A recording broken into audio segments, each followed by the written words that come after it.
Hello, everyone. Hi, how you doing? Now, YouTube, I want to say this. This is an article that I'm doing, and so I'm not promoting that people do not say the Pledge of Allegiance. So I don't want you to strike my channel or anything like that regarding this article that I am doing. So you know, so anyway, I want to get into this article. It is coming from NewsOne, and I do have a disclaimer on here, and so therefore the disclaimer is at the end of my video. But I want to talk about this story. I want to bring this because, there's nothing wrong with having different views on things.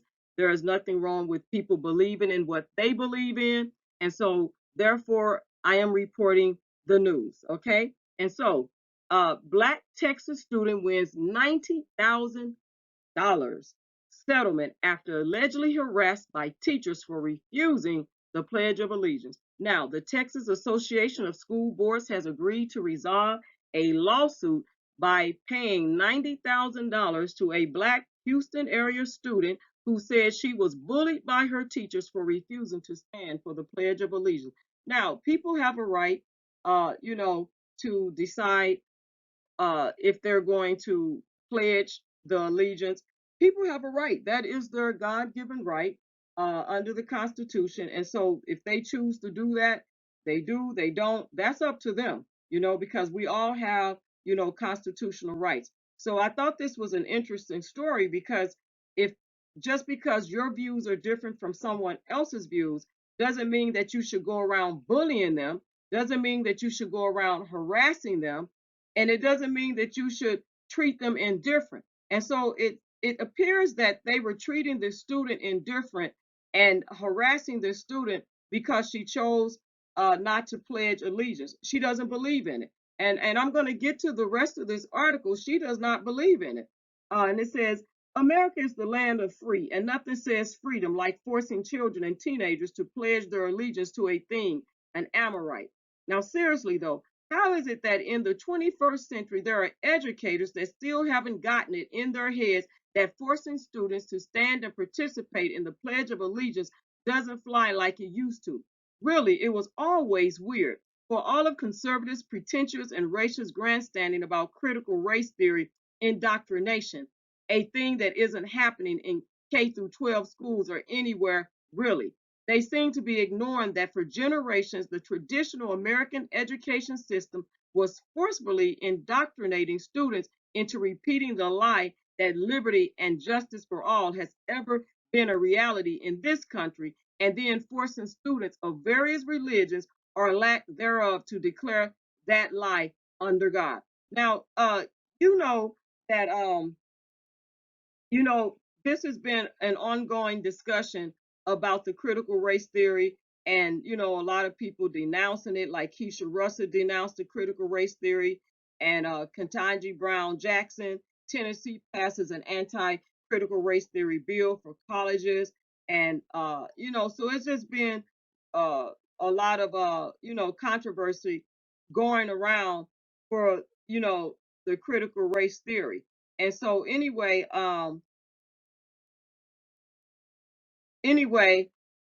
getting back to the article on this is that apparently there are school faculty members who are still engaging in the practice of making students pledge allegiance, but not without getting themselves sued. So some people are not going to tolerate you violating their rights, and they're going to stand up and they're going to do something about it through the legal system. And I think that's the way that if you feel your rights have been violated, that's the way you should go. Don't pick up a gun and things like that, because we see a lot of killings, but there are things you can do to handle, these situations. And so according to Chron, the Texas Association of School Boards has agreed to resolve this lawsuit by paying $90,000 to the Black Houston area student who says she was harassed and bullied by her teachers for refusing to stand for the janky A, you know, pledge. Okay. Now this whole thing reportedly began in 2017 at Klein Oak High School. The now former student, who according to ClicktoHouston has only been identified in court records as MO. objected to the words under God and said, I also believe that we live in a country where there isn't justice and freedom for all. And so I'm not going to stand for a pledge that says there is when there really isn't. And these are, according allegedly her words, the student is demonstratively correct. Even if you're of the belief that we live in a post-racial America now, which we sure as HE hockey sticks don't. The Pledge of Allegiance was written in 1892, early on in the lynch-happy Reconstruction era that came after roughly 2.5 centuries of slavery and preceded Jim Crow. But boy, the whites sure do get butthurt when folks, especially black folks, don't want to stand up and co-sign their lies. Colin Kaepernick, anyone? Okay, so from Chron, despite knowing, because they knew that this student was exempt from the pledge, they knew it, and the teacher identified in the suit as Benji Arnold singled out the student and threatened to fail her for not observing the pledge, but he already knew she was exempt. That was already on record that she was exempt from making the pledge. She didn't believe in it. So according to the release, Arnold told the student that what she did left him no option but to give her a zero. And he told her, you can have all the beliefs and resentment and animosity that you want. Arnold also offered to pay students to move students to Europe if they didn't like living in America, as evidenced by an audio recording of the incident. Now, he really, really went too far with harassing this young woman, you know. And I'm just saying, people have a right to their opinion and their views, and it's just sad that, you know, because someone is so caught up in their own personal views that they can't see anything somebody else's way. And so their beliefs is what they are. But there are consequences when you start to bully and harass someone for their views. And we've seen that a lot today, where people are being canceled out and shut out. I mean, and opportunities taken from them.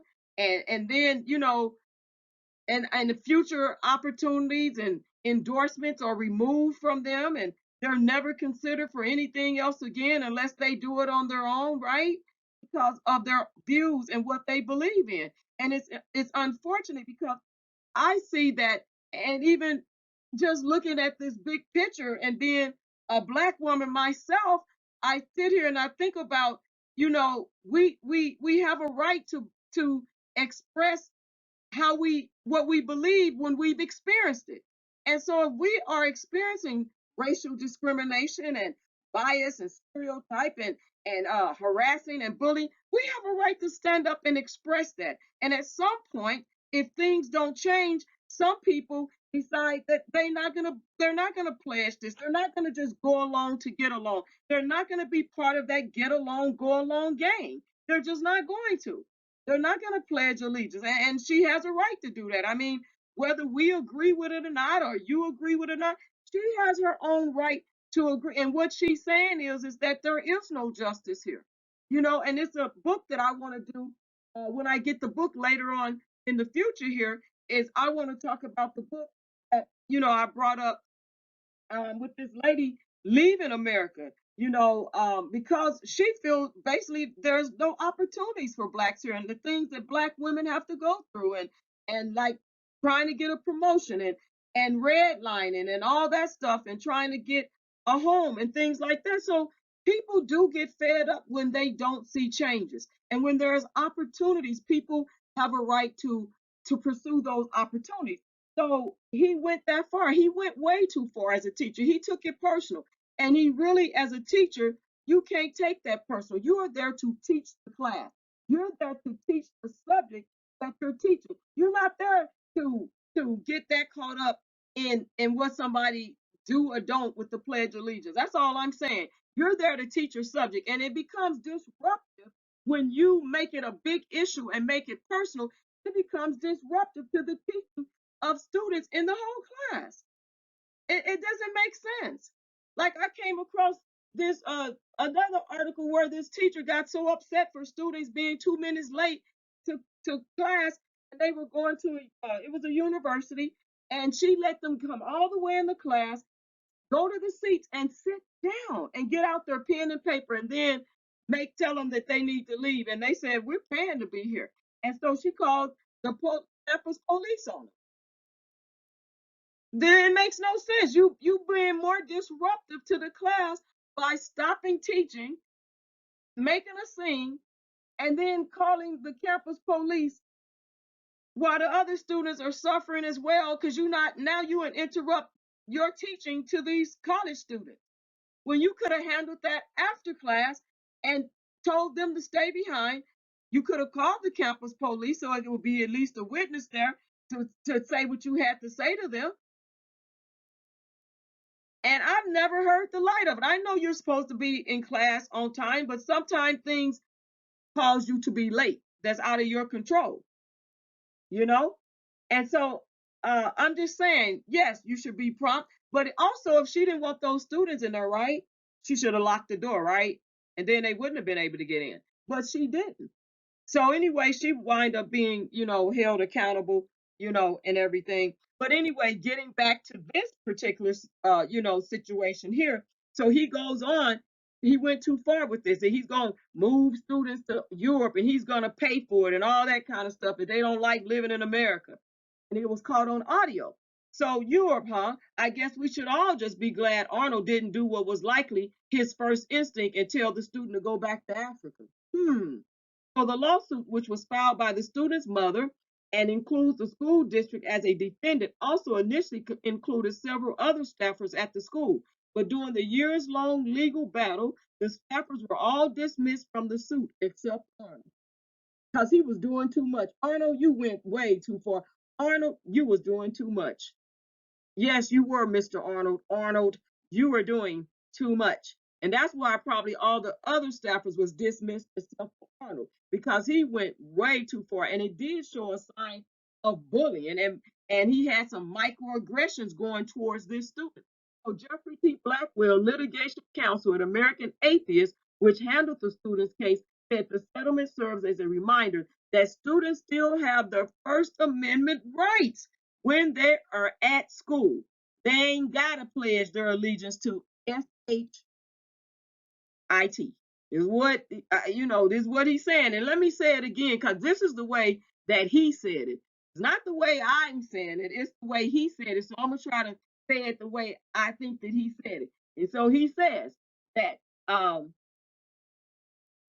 the settlement serves as a reminder that students have their First Amendment rights when they're at school. So they ain't. He didn't say so they don't have to. He said so they ain't gotta. Not they don't have to or they ain't got to. He says they ain't gotta. AIN apostrophe T and then GOTTA. They ain't gotta pledge their allegiance to SHIT. What he said, the classroom is not a pulpit. He said it is a place of education, not indoctrination. And somebody wrote, exactly. So, all I'm saying is that, regardless of who we are or who they are, people still have to be mindful of, people's First Amendment rights. And they have to be reminded sometimes. And sometimes those reminders come at a cost. And sometimes that cost is expensive. And imagine $90,000 of this settlement, where this money can be spent educating our students, educating children, and it's spent having to pay out a suit because you have teachers, adults, that forget that there's a First Amendment right under the Constitution, and people still have that First Amendment right, and that you can't take it so personal what your views are against someone else's to where it becomes, leads to a $90,000 lawsuit or even more, or maybe even less. But this was $90K. But there are lawsuits out here, big lawsuits happening. And this money can be used to better the school system. with teaching and supplies and equipment and a lot of other things, and hiring better teachers and making and hiring teachers, giving them better pay. You know what I mean? For good teachers. But they would rather, you know, have a teacher like Mr. Arnold harassing a student, interrupting the class to argue and bully and harass a student because their views are different. It makes no sense, you know. So anyway, leave your comments below. Let me know what you think of this article, with this, with this overall thing, and what do you think about this? Because some people go, well, they shouldn't live in America. Well, I'm not going to say where they should live. You know what I'm saying? I'm not going to say that at all.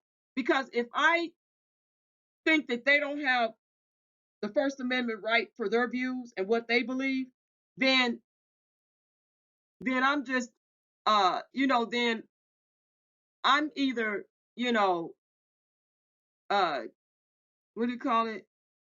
Contrary, I can't even get the words out. I'm just kind of like, wow. But um I can't expect for me and want people to respect my First Amendment rights if I'm not willing to respect someone else's First Amendment rights. If I'm not, if I want people to respect my beliefs and what I believe in, then I have to respect other people's. That's what I'm trying to say. So I got caught up here because I'm just sitting here thinking, wow, this is crazy. And I do believe the classroom is there to teach. It's a place of education. It's not a place to get caught all up, in somebody's views unless they're violent, unless they're threatening, and she wasn't. She just said, I'm not going to participate in that. And she peacefully did it. She wasn't ranting and raving like some of them do, like they went up on the Capitol and, because they didn't agree. So they went up there. Look at what they did.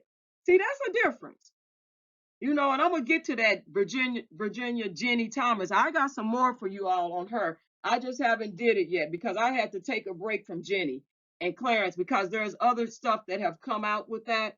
And so it would be a video after video after video, so I wanted to wait until some more stuff to come out so I could probably talk about it and combine it with that Jenny Thomas, you know, thinking that she's Yoko Ono. Let me tell you, she needs to leave Yoko Ono alone. But anyway, her name alone, right? Leave Yoko Ono's name alone, okay? But anyway, leave your comments, your respectful comments below. Let me know what you think about this, and just what your views are, And so thank you all for tuning in. Don't forget, to like the video, share the video, and if you're not a subscriber, subscribe to the channel. And don't forget the copyright disclaimer under Section 107 of the Copyright Act 1976 allows is made for fair use for purposes such as criticism, comment, news reporting, scholarship, and research. Fair use is a use permitted by copyright statute that might otherwise be infringing. Nonprofit, educational, or personal use tips the balance in favor of fair use. So YouTube, that is my disclaimer. I'm only reporting the news, and you're more than welcome to find it yourself on NewsOne. I just want to make sure of that. We have also, the Chron here and everything that is giving this information out. So thank you all again for tuning in, and I truly appreciate each and every one of you.